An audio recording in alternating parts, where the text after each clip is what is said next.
Hello, hello, hello. I am so excited to be here live with you. It's Margot Mastery, your heartfelt CFO. I'm here to talk with you around accounting, business, tax, and all of the in between. I'm going to take a hot minute and double check all our tech is working and give everyone a chance to log on. I hope you are doing truly amazing. You know, coming on live and being able to talk with you in this fashion is really just so exciting because you get to really hear and what everybody is going on. Okay, just check one more time. Everyone a chance to log on. Okay, awesome. How is everybody today? How are my business owners?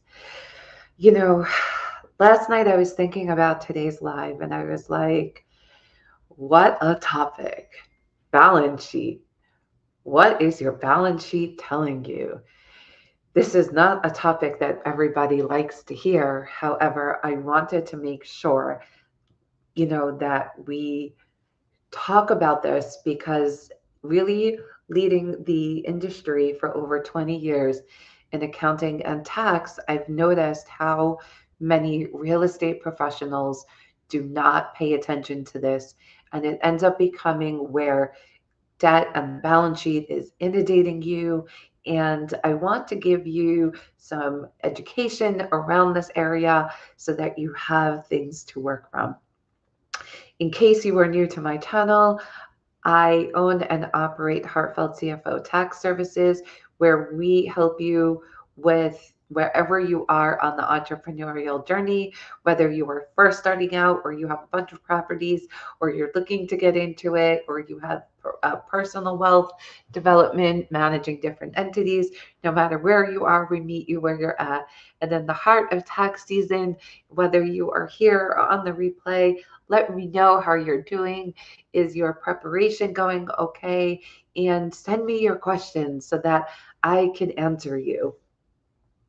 So let's just digest what this topic is about, the balance sheet. And what is it telling you? And why you should listen to the balance sheet. In real estate, cash is king, but knowing where your cash stands is the real power play. So let's think about this for a minute. We always talk about our inner game of mindset, that we have everything that we need from within. However, when we need to make moves in the development industry across our multi developments at different things that we're doing, we have to see where our cash is happening. So, how do we develop a power play? We know exactly what we own and what we owe. Too often, real estate pros are using this dangerous game of robbing Peter to pay Paul. They're waiting for the next deal and they're really worried about how they're going to pay back investors. They're worried about how they're going to keep their loan up. And I want to give you some skills to work from the backbone so that this doesn't happen to you. And remember, we are in this together. What is the balance sheet and why do you even need one? Assets, it's what you own.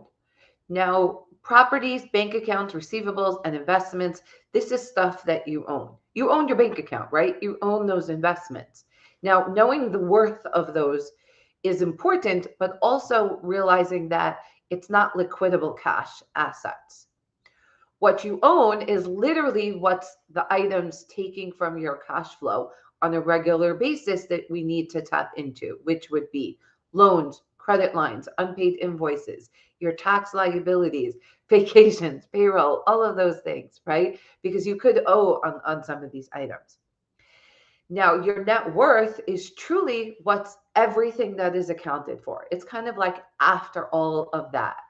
But also, equity is not necessarily liquidable.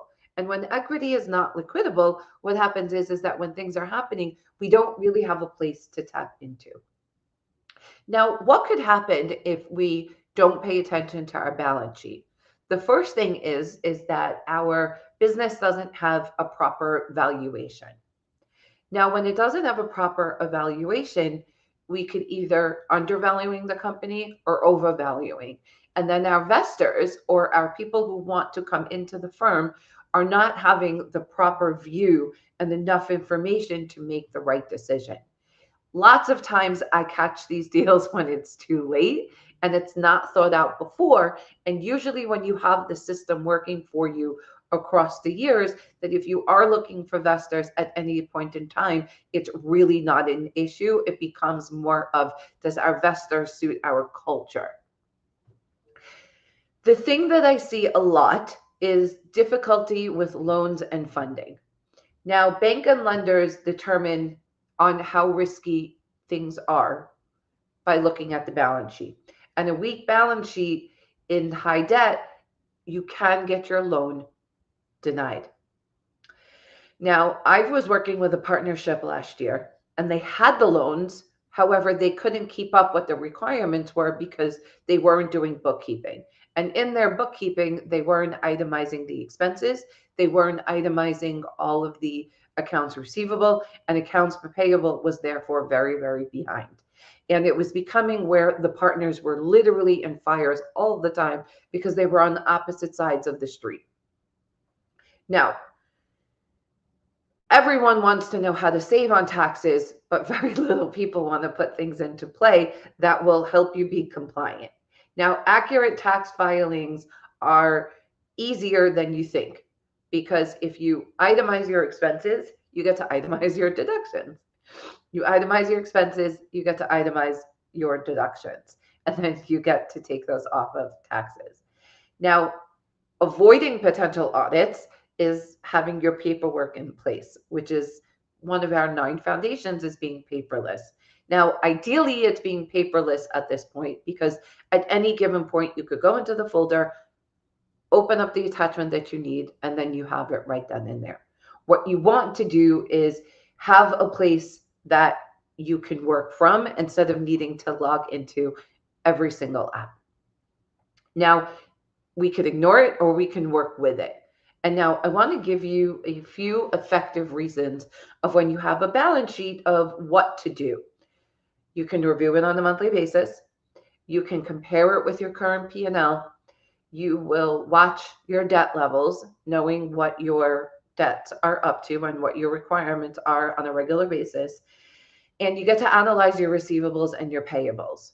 Now, lots of times, even on top of this as well, I have the investors just paying for expenses everywhere, and then want the accounting method or the bookkeeping method to wave the magic wand and find all of the expenses and track things on find where you paid expenses from. Now, it can be done, but if we paid from like one source, and the expenses and the credit card and everything like that from one source is going to be a lot easier because then your bookkeeping costs are going to go up if you have like 6 different avenues and we have to follow you, right? So if you implement these things from the beginning, what happens is that down the line, when you work with intention, it just feeds off of each other and it has a ripple effect.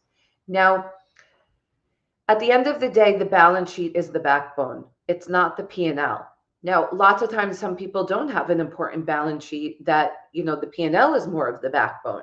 In this industry, everybody needs the balance sheet because you're always coming in and out of investments. You want the 1031 exchange, you're deferring assets, you're putting away for retirement, you're moving you have self-directed IRAs, all of these different things, and it needs a place to work from. And that's where the foundations of bookkeeping and accounting come from, where you get to have everything in place, where you know where your money is, where it's not going back into the concept of robbing Peter to pay Paul. Now, who votes that we have to go and replace that sentence of robbing Peter to pay Paul? Because Peter and Paul out there probably don't like that sentence. So, why ignoring your balance sheet hurts your business? we want you to stop guessing and start winning. And it's time to patch those financial holes. Now, lots of times people, when they come in, they're literally with their eyes closed and they're like, oh my gosh, and they're carrying a lot of shame and guilt. Everybody has to start somewhere. But you want to make strategic moves so that you don't have to have all these heavier intentions around the decisions, and that it becomes a lot more uh, of a load to carry to work through. Now, I tell you, one of the cases of the partnerships that we did last year, they didn't even finish the queue of work that they agreed. They ran out of money, and they were so into the heavy lifting of what the bookkeeping process was around the mechanics of it that they couldn't really see and focus on the tasks at hand. But what was really happening with those partners, because they were literally letting the shiny object syndrome of QuickBooks hold them back, is that the bigger issue was is that the property of what they were developing just wasn't producing, and they needed to raise more money and get things to work. But after a while, when things are not working for 6 months, 4 months, 2 years and plus and so on, it becomes a harder and harder carrying to load to work through. And it becomes a decision. Do we just accept where it is, or do we work through it, honor the truth, and go through every single issue that is? Because buying a property in a lot of ways is easier, but winning your money game is the game to play. A lot of us like to play Monopoly. I don't always win, but when I do play to win, it's how to get the cash. It's not necessarily more money, because cash flow makes the power play. It's not necessarily just having it come in and then it goes right out. It's the intent of what we do with it. So let's make better decisions. Let's avoid cash flow shortages. And let's build a strong, resilient business. And how do you build a resilient business? We review our monthly P&L.